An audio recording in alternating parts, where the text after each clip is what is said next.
It's like this is the clearest like fixed fight you're ever gonna see. Look at this guy holding his hands up and watch. Watch this. He like literally shows him his chin, like, and he goes down. It's so fake. Look at, I mean, he's got nothing. I wish that I could have knocked him out at the start, but as we saw, he came to my ears and whispered, "Please be easy on me." He thought I'm Mike Tyson, and I will follow his script 40 seconds after I broke the clown's jaw. We are boxers, not content creators. I wish that I could have knocked him out at the start, but as we saw. The day after I woke up and told my wife, "Why did I do that?" You know, I don't know. I just don't know what the hell goes on. I remember one thing. I had a very hard moment in that part of my life, but I assure you, in that age, I could have put that clown in the first round, but I sold my soul. And you could only take so much, and at a certain, like that one that he got from Joshua, ooh. You know, say if you have like a punch card, you have like so many punches that you can get in your life, which I believe you do. I believe there's a certain number. That one was like 10 bunches. Yeah. That was like, yeah. It was a lot of concussions in that. Some people say this is just boxing and injuries happen and to move on, but context matters because this wasn't framed as normal boxing. It was marketed as legitimacy without earning it, and when marketing outruns reality, someone pays the difference. And in this case, the bill was paid in bone metal and long-term consequences that nobody wants to publicly own. Anthony Joshua's gigantic. So big. He's so big. He's so much bigger. So of course, like his punch that he knocks Tyron Woodley out cold with, Joshua just eats it. Yeah. Because he's a giant. Yeah. He's a fucking giant man. So big, dude. He's so big. I don't think Jake Paul is evil. I think he is a product, and products get pushed until they break. And when they break, the blame shifts from manufacturer to user to environment to chance. Even though chance doesn't schedule fights, people do, and decisions always carry consequences, whether or not anyone wants to accept them afterward. There is a chilling effect coming because fighters will hesitate, commissions will question, insurers will tighten, and when easy money dries up, loyalty evaporates and praise turns into distance. And fans who enjoy spectacle still crave authenticity, which Anthony Joshua delivered in its rawest form, making it harder to sell diluted versions of reality going forward. Jake Paul, pin him down and hurt him. That has been the request leading up, and that was on my mind. It took a bit longer than expected, but the right hand finally found it. Then came the rumors. Days after the fight, allegations began circulating that Jake Paul had attempted to bribe Anthony Joshua before the bout. I keep replaying the Anthony Joshua knockout in my head, and every time it loops it gets uglier because this was never just Jake Paul getting hurt, but a business model smashing into real violence in front of millions. And when that happens, promoters, executives, and partners don't rush toward truth. They rush toward leverage, protection, silence, and damage control. And you can feel that tension in every carefully trimmed statement and every unanswered question floating in the air right now. Jake Paul did not build a traditional boxing career. He engineered a controlled ecosystem where variables were managed, opponents were selected, narratives were softened, and risk was negotiated. And those systems only function as long as everyone agrees to play their role, which is why the moment Anthony Joshua refused to cooperate and fought him like a normal heavyweight, the entire illusion collapsed instantly and panic replaced confidence. Seemed to me like sparring. Yeah. When I watched it. Which, you know, look, I paid for it. They got me. I thought it was going to be a real fight, but I'm not mad. $1 million on. That's the problem. Yeah. That's why. Look, maybe it was a real fight. Maybe that's just the level that they both fight at. But it didn't, you know, it seemed a little sus. You know. People keep calling it bravery, and sure, stepping into a ring with Anthony Joshua takes courage, but bravery without wisdom is liability, and liability is something networks insure against, while fighters absorb the damage, and that is why this whole situation feels wrong, because someone approved this. Matchup fully understanding the gap, the danger, and the likely outcome, and approval always equals responsibility, even when nobody wants to claim it.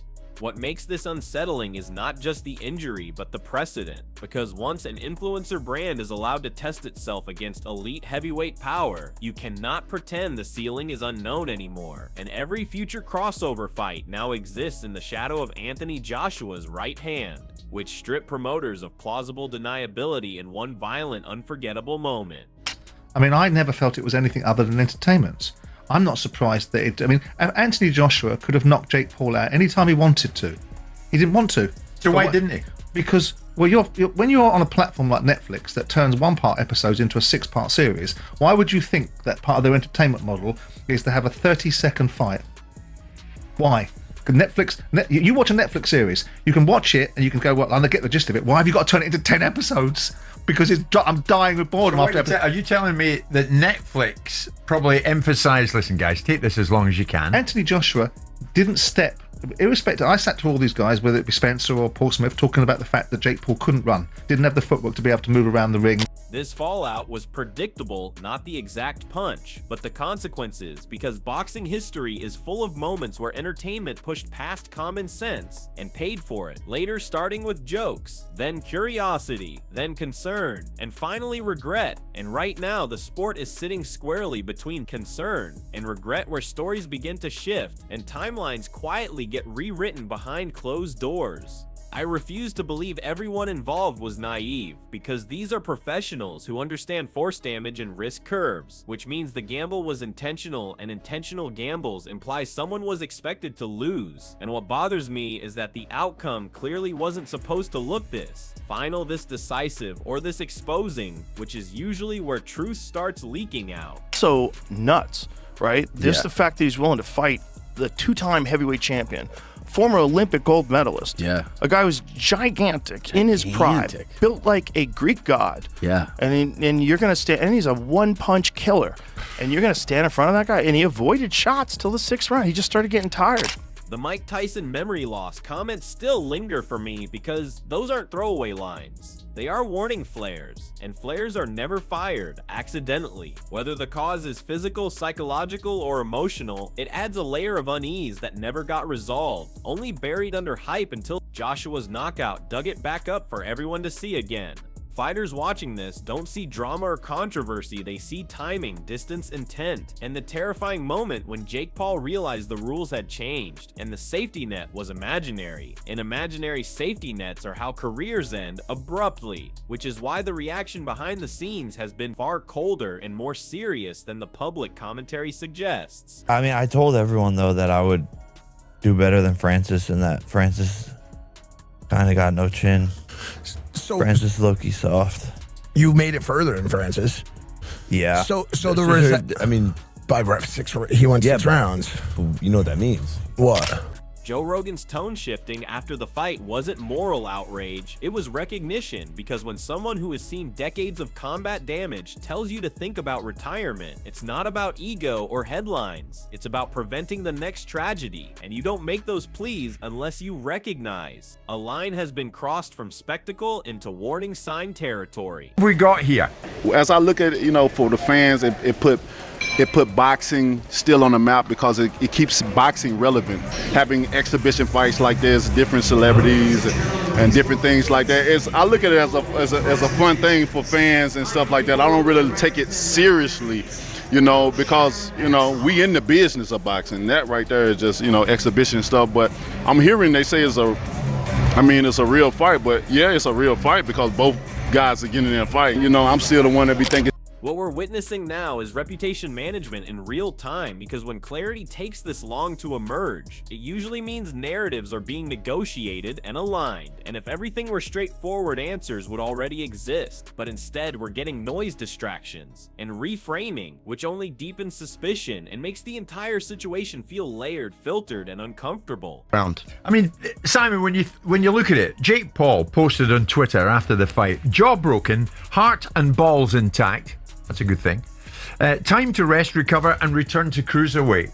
I mean, he's coming out of it as if, well, yeah, I got battered in the end, but boy. That's what he. Anthony Joshua isn't a hero or a villain in this story, he is an accelerant. Because he didn't create the system, he exposed it faster than planned. And exposure is dangerous when control is the real currency. Because control over opponents' narratives and outcomes is what kept the machine running, and Joshua took that control away with one punch. I keep thinking about Anthony Joshua afterward, not celebrating, not posturing, but looking almost annoyed, because for him, this wasn't history or controversy. It was just work, and that contrast matters because it exposes how far apart real fighters and manufactured stars actually live mentally. And once that gap is visible, it can't be unseen by fans, promoters, or commissions. Jake Paul now carries something heavier than bruises because confidence, after a moment like that, becomes performative. And anyone who has watched combat sports long enough knows performative confidence gets people hurt, since the body remembers what the mouth tries to deny, and fear doesn't need permission to surface when timing collapses.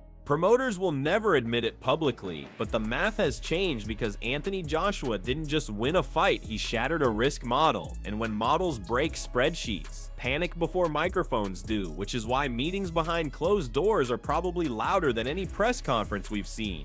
Joe Rogan wasn't exaggerating when he talked about punch limits because fighters age differently than influencers, and elite heavyweights compress damage into moments that alter careers and lives. And once you've seen that power up close, you don't negotiate with it again. You respect it or you walk away.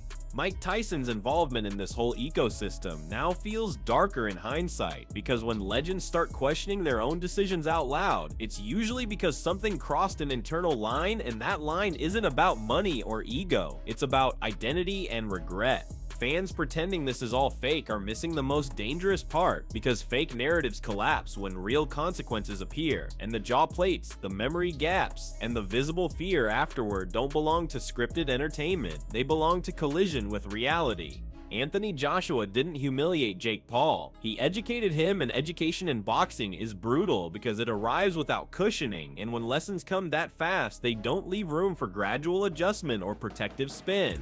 The commissions watching this are not emotional, but they are territorial, and embarrassment motivates regulation faster than tragedy because nobody wants their logo attached to the next irreversible headline.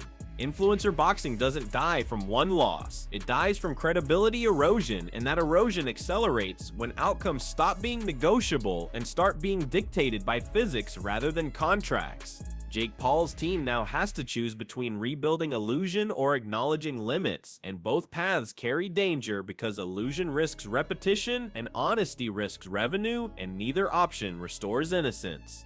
What scares veteran fighters is not Joshua's power, but how casually it arrived, because that casualness reminds them how thin the margin really is between control and catastrophe.